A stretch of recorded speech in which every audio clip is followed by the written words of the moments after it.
Je sais pas. Les amis.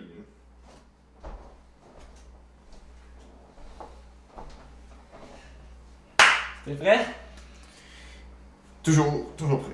Bon, ok, il est quelle heure? C'est pour nous gager. Hey, 8h pile. Hey, Ok. on est en time. Fait Là, que ça 8h enregistre là aussi? Ouais. Ouais, ça enregistre, ok. Ok. Fait que 8h pile, je peux te faire bonjour à tous et à toutes. Notre deuxième podcast aujourd'hui. On est très content de le faire. Juste rappeler qu'aujourd'hui, c'est la fête des mères pour nous autres. Effectivement, donc bonne fête des verts à tous. Ouais, exact.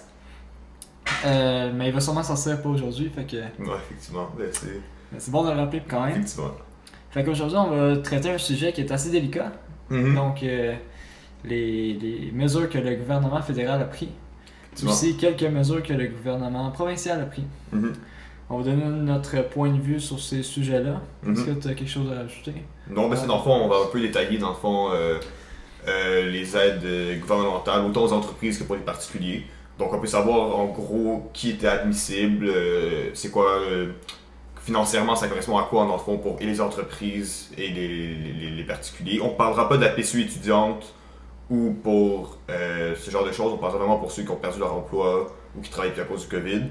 Puis ensuite, on donnera notre opinion. Dans le fond, on est là pas mal pour discuter. Qu'est-ce qu'on en pense de ça? Est-ce que tout le monde devrait l'avoir? Est-ce que c'est une bonne chose? Comment ça a été géré? Donc, on va donner notre opinion. Ben, juste comme ça, tu as parlé de la PCU étudiante. Effectivement. Justement, on travaille sur un autre podcast avec un professeur d'université qui est peut-être sorti quand vous regardez la vidéo, justement. Puis là, on va en parler un petit peu plus. Mhm. Ouais, exact. Ouais. Ça, donc, dans le fond, juste pour comme résumer en gros la PCU, comme bonne étudiante, la PCU normale, dans le fond, ça a été créé dans le fond rapidement dès le début du COVID. Dans le fond, c'est pour pallier au fait qu'il y avait des gens qui travaillaient avant dans certains domaines, Exact. qu'ils ont perdu leur emploi à cause du COVID. Donc, tu sais, il y a quand même plusieurs critères, notamment il faut qu'on ait gagné moins de 5 000 au cours des 12 derniers mois, dans le fond, pour être admissible. Il y a quand même une couple de plusieurs éléments. Donc c'est ça, c'est pas tout le monde qui ont perdu leur emploi qui vont recevoir ça, c'est vraiment certaines personnes. Puis là on a appris aujourd'hui, j'ai pas encore l'article mais on va sûrement mettre dans la description du vidéo à la fin, mais ça a été en fait la période couverte par la PCU a été augmentée, là. J'ai vu ça un peu plus tôt aujourd'hui par le gouvernement de Trudeau, donc ça sera plus, je pense que ça va continuer jusqu'au mois d'août aussi, là, donc ça va quand même couvrir plusieurs personnes. Donc puis il y a une chose aussi qu'avec la PCU, c'est que tu sais, ça se fait que sa demande soit acceptée, mais qu'ensuite ils vont revérifier ça, puis ils parleraient, j'ai vu qu'ils pourraient demander aux gens de remettre leur argent si. Ah ouais, ok. Ouais, parce qu'il y a beaucoup de là justement, ils n'ont pas tout le temps de tout traiter les dossiers, souvent ils donnent pas l'argent à tout le monde, mais s'ils voient que finalement t'as pareil continué à travailler ou des choses comme ça se pourrait qu'ils te demandent. Ouais, c'est ça, exact. Mhm.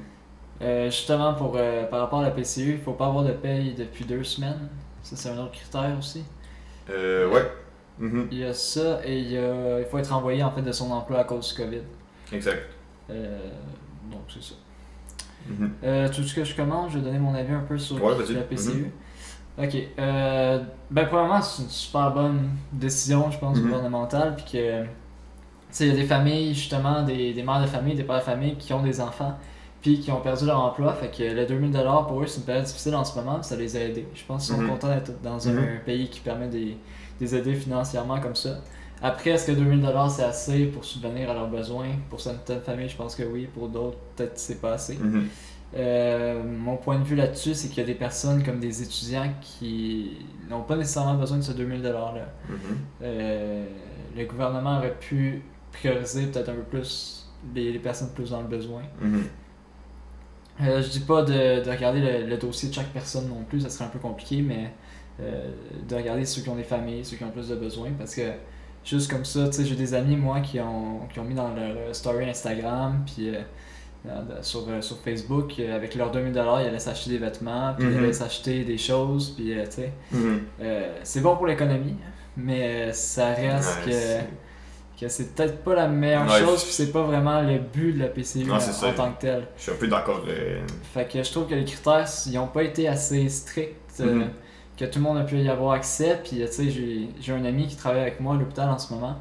Puis, lui, juste avant d'aller travailler, il a fait sa demande parce que ça faisait 2 semaines qu'il avait pas reçu de paye pour avoir la PCU, justement. Puis, il a eu le 2000$. Ok. Puis, il a commencé à travailler à l'hôpital 2 semaines après. Fait que, tu sais, on voit comme, qu'il y Ouais, a comme ouais. des failles dans le système Mhm. un peu. Mais tu sais, en même temps, est-ce qu'il a fait une bonne chose? On peut dire que théoriquement non, mais nous, on l'aurait tout fait si on a le droit à cet argent-là, tu sais. On l'aurait tout pris, fait que c'est un peu ça pour mon avis. Je pense qu'en somme, c'est une bonne décision, mais qu'il aurait dû renforcer un peu les critères par rapport à ça. Mhm. Je sais pas si t'es Ouais, ben je suis quand même d'accord d'accord avec toi, puis je trouve que c'est vrai quand même, il aurait dû peut-être regarder le revenu des gens qui ont fait l'année d'avant, puis vraiment c'est quoi comme leur profil de. Tu sais, comme. Il y a souvent des gens qui ont pas beaucoup de charges fiscales, tu sais, ils ont pas vraiment d'enfants ou de gros paiements à C'est faire ça. par mois, puis ces gens-là, tu sais, comme. Il y aurait ça, ou à l'inverse, c'est pour avoir des gens que. Oui, ils ont peut-être des enfants, une belle maison, tout ça, mais ils ont quand même beaucoup de revenus avant puis après, puis que c'est pas vraiment des gens qui sont dans le besoin nécessairement. Ils ont quand même des bonnes économies, des bons fonds d'urgence. Donc, je suis quand même d'accord, c'est peut-être un peu trop gros. Puis je trouve qu'il y a quand même beaucoup de failles. C'est en sorte qu'il y a peut-être des gens qui en profitent puis continuent à travailler pareil sur le Ouais. côté. Donc, ça, j'avoue, ça me déplaît pas mal aussi. C'est vrai que c'est pas. Ouais, il aurait fallu avoir des critères un peu plus rigoureux, à mon avis. Là, puis... Parce qu'ici, on parle pas juste d'une pandémie qui a fait arrêter les jobs, tu sais, les petits emplois, mais c'est aussi les gros emplois. C'est pas tout le monde qui a la même condition de vie puis qui a les mêmes paiements à chaque mois. Puis uniformiser le 2000$, ben c'est peut-être pas la meilleure solution. Ouais, c'est ça. Tu sais, ça peut être peut-être suffisant pour certains, puis peut-être il y en a certains qui en ont juste pas besoin, mais il y en a d'autres que ça peut être serré. Tu sais, des gens qui sont des familles monoparentales, parce qu'il y a un seul parent qui travaille, puis qui ont 2-3 enfants à la maison, tu sais, pour eux, tu sais, 2000$, c'est peut-être pas tant non plus, ils doivent payer le loyer, ils doivent payer l'épicerie, tout ça, peut-être pour eux, ça peut être un peu serré aussi, donc c'est comme, c'est un peu arbitraire un peu comment ça a été décidé, puis je sais qu'il y a plusieurs personnes qui veulent que ça soit donné à tout le monde, mais non, il y a quand même beaucoup de gens qui travaillent encore, tu sais, c'est pas tout le monde qui est au chômage pendant cette pandémie, dans le fond. Puis il y a plusieurs personnes, à mon avis, ils devraient pas l'avoir. Là. C'est pas. Ouais. Mais tu sais, en même temps, il faut se mettre dans les conditions actuelles qu'ils ont dû prendre une décision assez rapidement. Ouais, exact. C'est sûr qu'ils ont vraiment pas le temps, comme j'ai dit tantôt, de vérifier tous les dossiers puis évaluer la personne, combien qu'elle a le droit, puis tout ça. Mais c'est ça, il aurait peut-être dû faire un tri avec 1 ou 2 critères de plus qui aurait éliminé beaucoup de personnes, selon moi. Mais c'est comme, effectivement, je pense que comme d'une manière générale, c'est vraiment quand même une bonne idée. Ouais. Ça peut vraiment aider quand même plusieurs personnes, mais c'est vrai qu'il y a quand même des failles, puis on regarde les critères, là, puis on peut la demander plus d'une fois. Si vous demandez la prestation de nouveau pour une autre période. Ouais, c'est ça. Ben, là, je pense que les critères ont été remis à jour un peu. Là, comme sur le site présentement d'Agence du revenu du gouvernement du Canada. Puis il y a quand même 2 nouveaux énoncés qui dit que, dans le fond, on peut pas travailler comme. Ça dépend du nombre d'heures qu'on a perdu par rapport à la période avant COVID. Donc on voit qu'il essaie quand même un peu de resserrer un peu les critères. Puis d'un autre côté, c'est sûr que pour eux aussi, c'est pas évident comme choix à faire. Est-ce qu'ils en font un? Est-ce qu'ils disent ok, ben on va juste donner l'assurance chômage à tout le monde? Ou parce que ça, c'est pas l'assurance chômage, la PCU, c'est différent. C'est pas le même système. T'as des gens aussi, c'est ça. T'as des gens qui étaient sur le chômage depuis peut-être 3-4 mois. Puis eux, ils sont pas admissibles à ça parce qu'il y avait pas d'emploi avant le COVID qui ont perdu. Donc c'est quand même un peu. C'est quand même questionnable à mon avis. Je sais pas ce que tu en penses là-dessus. Il y a aussi, tu sais, on va le mentionner, mais le 2000$, il est imposable aussi. Ok. Il y a des personnes qui vont recevoir 2000$ puis qui vont le dépenser au complet. Puis après ça, ils vont se rendre compte qu'à la fin de l'année, ben, ils vont devoir de l'argent, ouais. Ils vont devoir de l'argent. Fait que, tu sais, ça, c'est un problème aussi. Je pense que ça n'a pas été clair pour tout le monde qui l'ont su. Tout le monde a sauté sur l'occasion, ils se sont dit, on va avoir 2000$, let's go. Mais ils ne se sont pas vraiment renseignés sur les après de ça. Fait que, je pense que c'est ça aussi que. Mais d'un autre côté, je peux comprendre que c'est quand même tentant quand on dit, tu sais, comme juste par exemple, comme je sais pas pour toi, mais un peu moi, mettons mes retours d'impôts, tu sais, soit je dis, ok, ben, tu sais, c'est pas grave si il y a un peu d'argent que je retouche pas, tu sais, j'en ai pas vraiment besoin, mais d'un autre côté, tu sais, c'est un peu, c'est tentant de dire c'est de l'argent que tu devrais avoir, tu sais, comme pourquoi je l'aurais pas, tu sais. Ouais, c'est ça. C'est pour ça que c'est un peu un conflit de valeurs, j'imagine, pour plusieurs personnes aussi. Ils disent, ok, ils sont admissibles, ils aimeraient savoir cet argent-là, mais d'un autre côté, est-ce qu'ils en ont vraiment besoin, tu sais, C'est ça. C'est des choix assez difficiles quand même à Mais tu sais, faire. c'est l'humain, je veux dire, il y a personne qui va refuser d'avoir 2000$ gratuitement. Tu sais. Ouais, non, c'est ça, exact. Si la personne est admissible, même si elle n'en a pas besoin, ben si elle peut s'enrichir Ouais, pour exact. rien, ça va Mhm. prendre pareil. Puis Mhm. même si le 2000$ est imposable, il va peut-être y rester 1600$. Tu sais. Ouais, c'est ça, Ça exact. reste quand même 1600$ de plus. Fait que, Mhm. selon moi, tu sais, ça c'est un peu un problème aussi, que les personnes qui en ont pas besoin, ils ont le droit. Fait que, Mhm. Donc ça, c'est dans le fond, pour les personnes qui font face à une perte de revenus, là, puis donc dans le fond, ça c'est ouais, exactement, c'est imposable comme tu l'avais dit, puis c'est à chaque 4 semaines pour un maximum de 16 semaines, donc c'est quand même, ça Ouais. coûte quand même une bonne partie de l'année. Là, ben, c'est quand même 8000$ Mhm. pour la personne qui est admissible, là, c'est quand même pas mal Mhm. d'argent. C'est sûr que c'est pas un salaire, tu pourrais pas vivre Non, avec ça à effectivement. l'année, Mhm. mais ça aide quand même beaucoup les personnes, je pense. Puis les personnes qui veulent se trouver un emploi justement pendant la pandémie, mais ça les permet comme un petit jeu avant Exact. de se trouver un Mhm. emploi. Là. C'est Ouais. ça. Puis, ça c'est la PCU, en fond, c'est vraiment pour les individus, mais par exemple, si on regarde du côté des familles, il y a quand même là aussi beaucoup de travail qui a été fait. Je regarde notamment ici, encore une fois, hausse du montant de la location canadienne pour les enfants. Donc ça, dans le fond, c'est dans le fond de l'argent qui va être disponible pour les familles, donc pour les parents, pour les gens qui ont des enfants. Donc on voit ici, c'est le gouvernement verserait dans le fond un montant maximal de 300$ de plus par enfant. Donc pour l'année 2019-2020, donc ça peut quand même un petit coup de pouce pour certaines familles. Donc c'est quand même intéressant, hein, ça aussi. Ouais, exact. Puis il y a plusieurs aussi d'autres. On regarde aussi un peu moins vers les familles, mais plus au niveau. Ceux qui ont encore des emplois durant le COVID. Mais en fait, je pense que maintenant tout le monde est au courant que les emplois de services essentiels leur salaire a été augmenté. Mais ça, je pense qu'on va y revenir quand même plus tard. J'ai pensé à ça, ce serait une bonne idée. On va revenir quand on va parler du travail parfait. avec les artistes. Ouais. On va partir avec ça aussi. Fait que tu veux-tu enchaîner directement avec l'aide aux entreprises? Ouais. Ok, donc maintenant on va parler d'une autre décision gouvernementale qui est l'aide aux entreprises. En fait, ils ont parlé de la flexibilité des banques. Donc si une entreprise veut emprunter de l'argent, ben, les banques vont être plus souples. Puis il y aurait comme 40 000$ qui pourraient emprunter jusqu'à 50 000 aussi. Puis c'est ça. Qu'est-ce que tu penses de cette décision-là? Ben moi je pense que c'est quand même une bonne idée, tu sais. C'est sûr que là encore une fois c'est assez difficile pour dire vraiment avec précision comme qui devrait être admissible ou pas, quelle entreprise devrait pouvoir l'avoir. C'est sûr que j'imagine pour beaucoup de PME, donc les petites et moyennes entreprises, ça peut vraiment être utile. Ouais. C'est quand même des entreprises souvent que comme leur marge financière est quand même plus limitée. Mais d'un autre côté, j'ai un peu plus de misère à ce que des grandes compagnies aient ça. Souvent, les grandes compagnies ont des marges de profit des fois plus élevées. Puis tu sais, comme je sais qu'il y a des pays, ben en fait le Canada on a suivi ça aussi, mais je sais qu'il y a des pays qui ont refusé dans le fond de donner de l'aide aux compagnies qui refusaient de payer de l'impôt. Donc ceux qui avaient des comptes dans les paradis fiscaux, ben ces compagnies-là, ben ils recevaient moins d'aide du gouvernement. Puis ça, je suis quand même assez d'accord parce que c'est vrai que tu sais, tu peux pas avoir le beurre et l'argent du beurre, tu sais, tu peux pas payer d'impôts, mais en même temps recevoir de. Ouais, c'est ça. C'est un peu paradoxal, donc je sais pas ce que tu en penses là-dessus. Mais... Ben, moi, je pense que le 40 000$ est un peu traître, parce que dans le sens que, oui, ils vont pouvoir l'emprunter, mais ils vont devoir le rembourser aussi.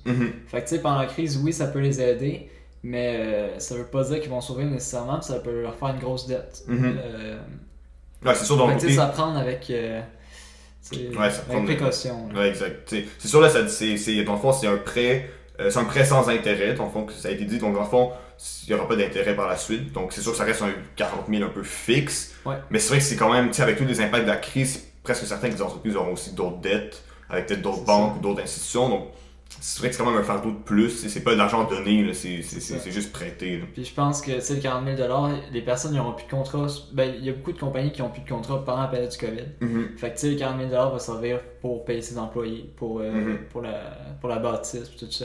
Fait que ça peut être un peu traître parce que si ça recommence puis ils sont pas capables de rembourser cette dette-là, ben ça pourrait amener vers la faillite. Puis je pense que c'est ça, justement, prendre avec précaution le 40 000. Ouais, le gros puis ouais, sans fond, ça c'est une des mesures de 40 000 qui a été mise en place. Puis il y a aussi une autre mesure qui s'appelle le programme de crédit aux entreprises. Ça, dans le fond, ça a été mis avec la Banque du développement du Canada, donc la BDC. Puis, donc dans le fond, ça garantit des prêts aussi pour les petites et moyennes entreprises. Donc, au lieu que ce soit auprès d'une banque, ça va être auprès, dans le fond, de la Banque du Canada qui permet comme justement un peu limiter ça. Puis ça peut être des prêts à temps qui peuvent atteindre jusqu'à 6,25 millions de dollars pour les petites et moyennes entreprises. Donc c'est quand même beaucoup d'argent qui est disponible. Puis c'est quand même intéressant aussi de voir qu'il y a ce type de montant là, qui est disponible. Ouais, c'est ça, exact. Puis, tu sais, comme on a dit, oui, ça prend des précautions, mais tu sais, c'est quand même une bonne décision, je pense. Puis les personnes qui vont en avoir besoin, ben, ils vont y avoir accès. Exact. Fait que c'est quand même bien qu'il ait fait ça, je pense. Ouais, moi aussi, je pense que c'est ça. Mais je pense encore une fois, c'est un peu comme la PSU avec le 2000$, tu sais, il faut encore vérifier les critères, voir c'est quelle entreprise peut l'avoir, tu sais. Parce que je suis sûr qu'il y a encore des gens qui arnaquent un peu le système, là, tu sais. C'est ça, qui vont le prendre, parce qu'ils vont dire ouais, c'est ça, ouais, imposable. Ouais, exact. Pour moi, c'est ça, c'est sûr que c'est quand même un coût pour le gouvernement. Ensuite, il faut se rembourser, c'est sans intérêt. Donc, en quelque part, l'inflation va perdre d'argent comme le gouvernement au final, c'est ça. Donc, mais de manière générale, je pense que c'est quand même une bonne. Ouais. Puis en plus, tu sais, on peut voir les grosses entreprises, comment ils gèrent la crise. On n'en parle pas beaucoup, parce qu'on parle souvent de nos petites moyennes entreprises. On veut les faire survivre, tout ça, mais comment les grosses entreprises vont gérer la crise eux autres. Puis notamment, je vais mettre vous allez le voir justement dans la vidéo, mais je vais mettre les statistiques. Tu sais, on est en simulation à la bourse, là. Puis j'ai vu qu'Amazon, il avait gagné depuis que j'avais acheté les actions il y a peut-être 3 mois, 4 mois de ça. Fait que, tu sais, on voit qu'il y a plusieurs compagnies pas qui en profitent, mais qui. Ouais, non, exact, c'est ça. Pour eux, c'est quand même une bonne période parce que, tu sais, tout le monde est confiné chez eux, tout le monde peut plus aller dans les magasins, fait qu'ils achètent en ligne. Ouais. Et ça fait monter les compagnies comme Amazon. C'est ça, puis il y a des petites compagnies qu'au début, c'était juste des marchands locaux, donc pour le quartier ou la ville en général. Puis maintenant, ils se rendent compte que, ben, vu que les clients ne viennent plus en magasin, ils achètent en ligne. Puis là, d'un coup, ils ont des commandes qui viennent un peu partout à travers la province ou les régions. Puis, tu sais, pour eux, ils vont en profiter aussi beaucoup. Puis, tu sais, là, on parle pas des grandes compagnies comme ça, mais aussi le secteur alimentaire aussi. J'imagine qu'il y a quand même beaucoup de magasins d'épiceries, que pour eux, il y a peut-être plus de gens qui viennent. Vu que les gens vont moins dans les restos, en quelque part, il y a quand même une redistribution de l'alimentation, donc c'est sûr que ça. Puis tu sais, comme on parlait notamment de la farine, il paraît qu'il en manque plusieurs places, il paraît qu'il n'y en a presque plus, donc tu sais, c'est quand même intéressant de voir que justement les gens ils sont chez eux, donc ils achètent peut-être plus un certain type de produit. Les commandes sur internet, comme on vient de dire, c'est certain que ça a augmenté. Là, il paraît que toutes les compagnies de livraison sont débordées. Puis... Mais tu penses justement que la crise va faire que le développement du marché en ligne va se développer, qu'il va être un peu plus présent après la crise? Moi, je pense que oui. Parce que tu sais, on voit comme plusieurs compagnies, je parle notamment de restaurants qui ne livraient pas avant, qui sont rendus qui livrent. Plusieurs compagnies aussi peu importe de vêtements, ils ont développé le marché en ligne. Tu penses que ça va rester après la crise ou ça va plus se redonner comme avant? Moi, je pense que ça va rester. Dans le sens qu'avant, tu sais, c'était quand même. Ça commençait, mais je pense que là, ça va vraiment donner un gros coup de pouce. Puis je pense que ça va être quand même là pour rester. Ouais. Moi aussi, je pense. Mais d'un côté, je pense aussi que les gens, comme. Là, ils font ça parce que ça leur tente peut-être de manger certains mets ou certains types de produits. Tu sais, ils veulent peut-être commander certains vêtements, des choses comme ça. Mais je pense que après les gens, ils vont quand même vouloir. Tu sais, comme c'est quand même cool, à mon avis, d'aller dans un restaurant, puis comme. Tu sais, l'atmosphère, l'ambiance, tout ça. Je pense que ça, les gens aussi vont un peu s'attacher à ça. Puis là, ils vont se rendre compte que justement, tu sais, ça fait presque 2 mois qu'on est en confinement, que ça leur manque. Fait que peut-être des gens qui vont reconnaître la valeur de ça. Donc. Ouais. Mais je pense effectivement, ça va vraiment comme bien. C'est comme un bon incitatif pour ce marché-là qui risque de se développer. Ça a permis aux entreprises qui n'avaient pas nécessairement le temps de développer ça. Et là, ils ont eu comme le temps de développer comme un système en ligne. Ouais, exact. Puis ils vont peut-être sûrement le garder, même après. Peut-être 1 ou 2 employés qui vont s'occuper des livraisons. Effectivement, ouais. Fait que ça peut créer aussi de l'emploi. Ouais. Nouveau domaine. Donc, moi j'ai ici, je sais pas si tu veux en parler un peu, mais moi j'ai la subvention salariale d'urgence du Canada. Donc ça, dans le fond, c'est pour éviter les mises à pied puis réembaucher, dans le fond, des employés qui ont été mis dehors. Donc dans le fond, c'est une subvention, dans le fond, donc c'est pas un prêt, c'est vraiment de l'argent qui est comme donné un peu aux entreprises. Puis dans le fond, c'est pour couvrir les salaires, donc ça peut couvrir jusqu'à 75% du salaire d'un employé, jusqu'à concurrence de 847$ par semaine. Pour les employeurs de toute taille et tous les secteurs, qu'on subit une diminution d'au moins 15% de leur vente ou de leur chiffre d'affaires et 30% en avril. Donc c'est quand même, c'est bon, ça, il faut se qualifier dans le au moins 15% puis 30%. Mais c'est quand même un certain montant, comme jusqu'à concurrence de 847$ par semaine. Ça fait quand même. ça fait quand même beaucoup d'argent. Puis ça, c'est bien, c'est accessible à tous les employeurs, toutes tailles, tous les secteurs. Donc c'est quand même. Là, c'est une durée pour 12 semaines, mais ça se peut que ce soit allongé, etc. là. Mais justement, tu sais, on parle de. Il y a plein d'argent qui part du gouvernement, dans le sens qu'il aide Mhm. les employés et tout ça. Mais tu penses-tu que, tu sais, à un moment donné, on va devoir la rembourser, cet argent-là, puis qu'est-ce qui va arriver après, tu sais? Ben, Est-ce que c'est repoussé un moi, peu, je pense qu'il y a juste une mauvaise. Le cash flow en anglais, donc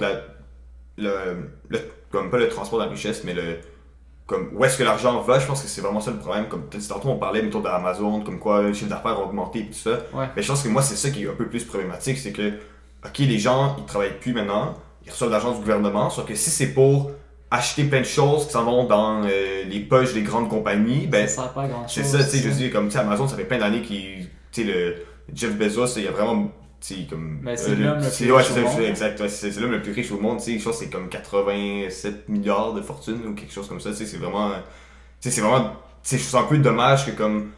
C'est de l'argent du gouvernement payé par nos impôts qui s'en va là-dedans. Puis c'est ça que j'ai un peu peur aussi avec, mettons, les 2000$ puis des choses comme ça. J'ai peur que ça s'en va dans les poches des gens qui en ont pas besoin. Tu sais, c'est un peu ça. Puis ensuite, c'est de l'argent qu'on va devoir reobtenir en travaillant, en payant des impôts. Donc, je suis quand même un peu mitigé, tu sais. Puis tu sais, il faut. Tu sais, c'est pas comme si l'économie était mise sur arrêt parce que. Comme, oui, ça, il y a des compagnies qui fonctionnent plus du tout. Sauf que, en quelque part, comme pourquoi les banques, mettons, ben eux, on doit continuer à payer des prêts autant pour les entreprises que pour les particuliers. Tu sais, je trouve que, en quelque part, il y a des gens que. Il y a des gens qui sont plus d'argent, mais qui ont pareil des dépenses. Puis il y a des gens que, ben, mettons, par exemple, des banques qui font juste recueillir l'argent parce qu'il n'y a pas eu de pause à ce niveau-là. Donc, je pense qu'il y a comme une mauvaise distribution un peu de la richesse. Puis ça fait en sorte que, c'est ça, comme. Je pense qu'en vrai, on va devoir arrêter, là, parce qu'on va pas pouvoir avoir une dette. Trop importante. Je sais pas c'est quoi ton point de vue par rapport à ça. Mais... C'est ça, moi j'ai parlé justement avec un économiste, ça fait quand même assez longtemps, puis il me disait qu'il y avait trois scénarios possibles en fait. Soit en fait, c'est sous trois lettres. Premièrement, ça va être le V, fait que on va tomber, puis rendu au point culminant, on va remonter aussi vite qu'on est tombé. Ça, je pense que, comme il disait, c'est un peu trop tard pour ça. On a donné trop d'aide, puis la pandémie a duré trop longtemps. Après ça, le deuxième cas, c'est le U. Fait que le U, c'est qu'on va descendre un certain temps, on va rester en bas pendant un certain moment, puis après ça, on va remonter. Donc, il va y avoir comme une certaine phase qu'on va avoir de la misère. Puis la dernière, en fait, ça va être comme un L. Fait que on va descendre, puis on va rester en bas assez longtemps, quelques années, avant de s'en remettre de tout ça. Puis je pense que c'est celle-là la plus probable, il me semble. Je te dirais que la plus probable, quand j'y ai parlé, c'était le U. Ok. Ça fait longtemps que j'y ai pas parlé, fait que je sais pas, mais tu sais, ça serait possible qu'on se dirige vers le L tranquillement avec toutes les aides. Puis tu sais, on continue de donner des aides pour faire survivre nos entreprises et tout ça.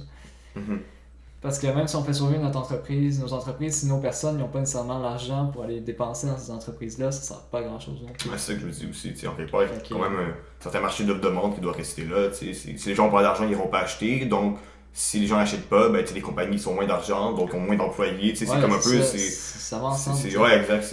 Puis comme on disait, c'est le 2000$, il va servir à faire survivre la famille et tout ça. Mais peut-être qu'ils n'iront pas au restaurant quand ça va ouvrir parce qu'ils n'ont pas nécessairement l'argent. Ouais, c'est ça. Donc, les ils n'auront pas nécessairement des emplois. Comme j'ai vu tantôt, il y a à peu près 13 à 15% de chômage. C'est un article, je le mettrai.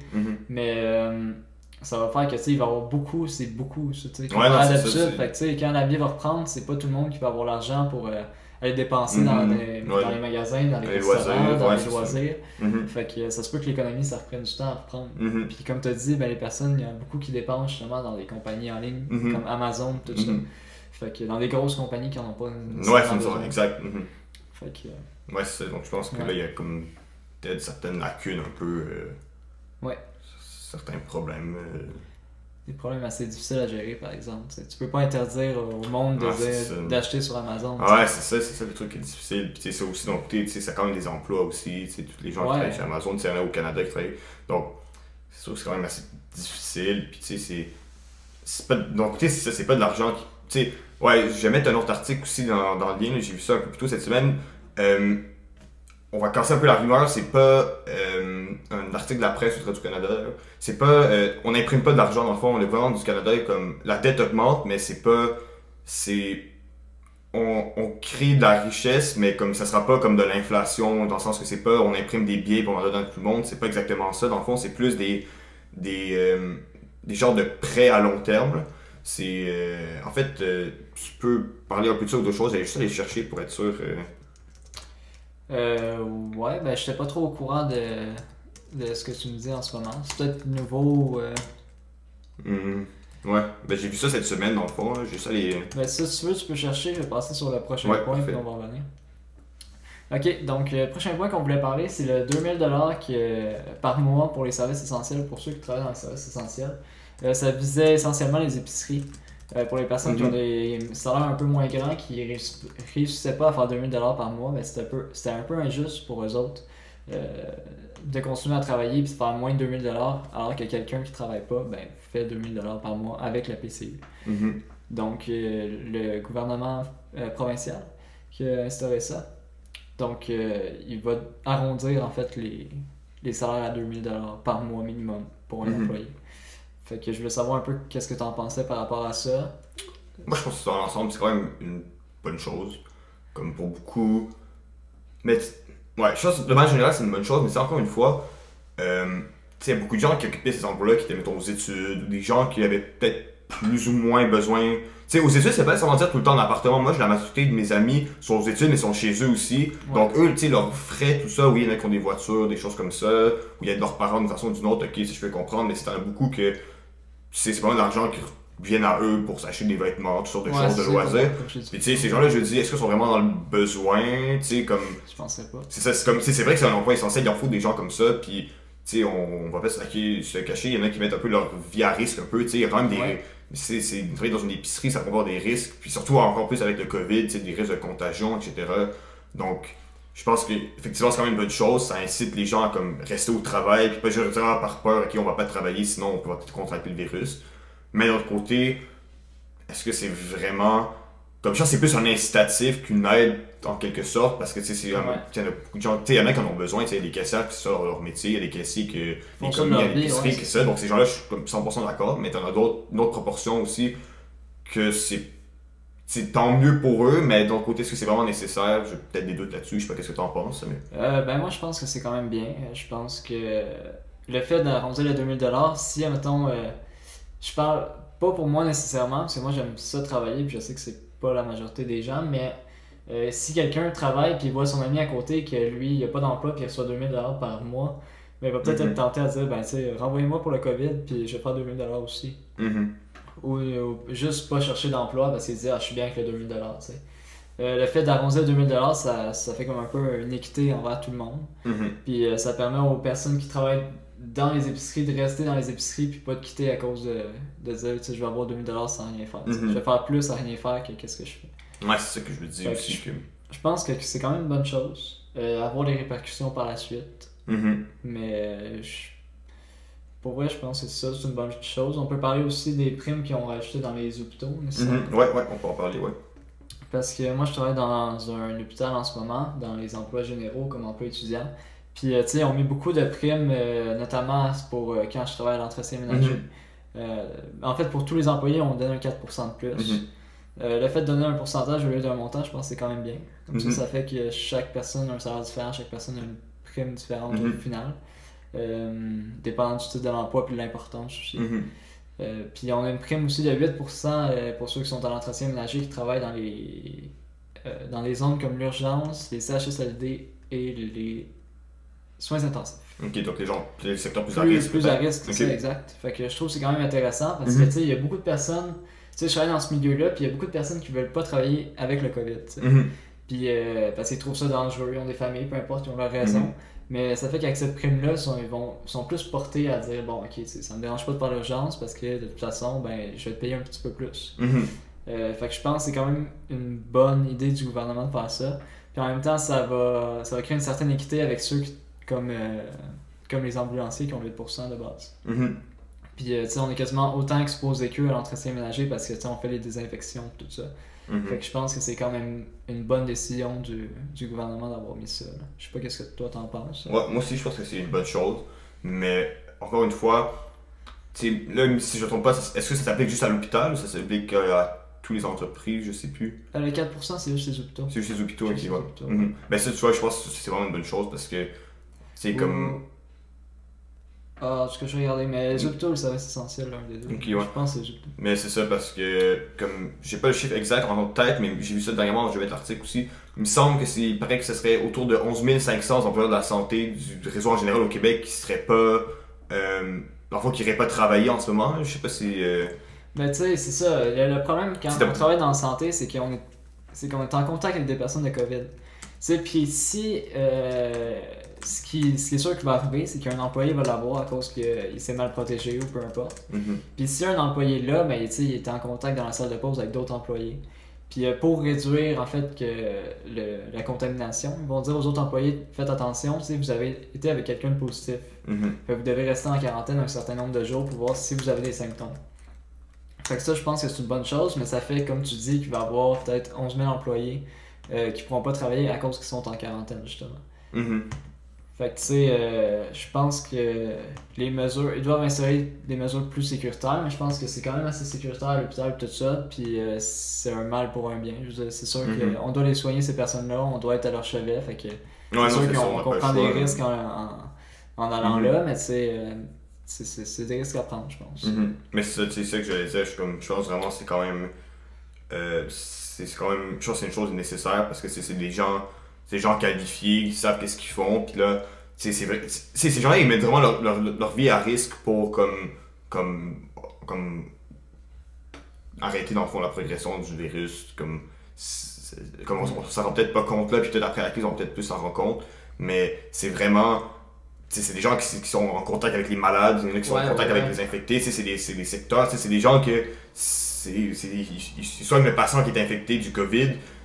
On peut pas juste dire ok ben c'est normal, c'est le risque du métier, non, là, c'est une maladie vraiment comme assez contagieuse, donc on voit tous les dommages que ça fait pour une certaine proportion de la société, donc c'est vraiment Et dans d'autres comme- pays surtout, là, ouais, comme l'Italie, effectivement, puis et en l'Espagne. Italie, puis au Québec aussi, il y a quand même un certain nombre de décès malheureusement. Donc, je pense qu'effectivement, c'est quand même une bonne chose, mais ça a un peu été dit aussi dans les médias, puis il y a d'autres personnes, que c'est pas tout le temps une question d'argent aussi, c'est une fois une question de conditions. Est-ce Ouais. que c'est vraiment tout l'équipement de sécurité personnelle est vraiment là? C'est ça aussi qu'il faut voir un peu, mais d'un point de vue financier, je pense que ça c'est une bonne chose. Ça, je pense que j'ai pas beaucoup de points négatifs à dire là-dessus, en général.